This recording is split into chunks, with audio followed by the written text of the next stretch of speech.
బంగ్లాదేశ్ తొలి రోజు 3 వికెట్ల నష్టానికి 107 పరుగులు చేసింది. అయితే ఆ తర్వాత వర్షం కారణంగా ఆట సాధ్యం కాలేదు. మూడో రోజు ఉదయం ఒక చుక్క వర్షం కూడా పడలేదు. ఉదయం 9:30 గ్రౌండ్ నుంచి కవర్లన్నీ తొలగించారు.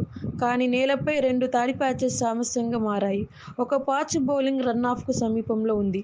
మరొకటి అవుట్ ఫీల్డ్‌లో ఉంది. ఎండబెట్టడం సాధ్యం కాదు. మూడో రోజు ఆట రద్దు కావడంతో గ్రీన్ పార్క్ స్టేడియం వద్ద పెద్ద ఎత్తున తరలివచ్చిన ప్రేక్షకులు తీవ్ర నిరాశకు గురయ్యారు. ఇప్పుడు మ్యాచ్‌కు 2 రోజులు మాత్రమే మిగిలి ఉండగా కేవలం 35 ఓవర్లు మాత్రమే జరిగాయి. భారత్ వర్సెస్ బంగ్లాదేశ్ మధ్య జరుగుతున్న రెండో టెస్టులో మూడో రోజు ఆట ఆదివారం నేల తడి కారణంగా రద్దు చేసింది.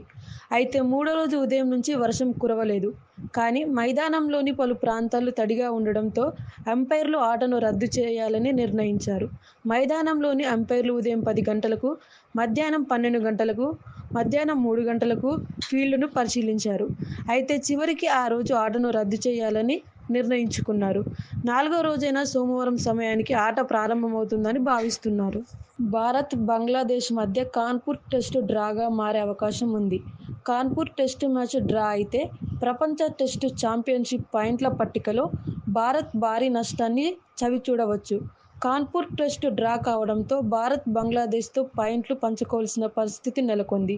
ఈ స్థితిలో భారత్, బంగ్లాదేశ్లు 4 పాయింట్లు పంచుకోవాల్సి ఉంటుంది. కాన్పూర్ టెస్టులో భారత్ గెలిస్తే 12 పాయింట్లు వస్తాయి.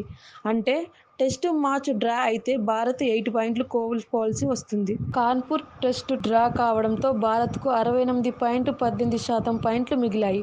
వరల్డ్ టెస్టు చాంపియన్షిప్ ఫైనల్ టికెట్ను పొందడానికి భారత్ తదుపరి 9 టెస్టు మ్యాచ్లలో 5 గెలవాలి.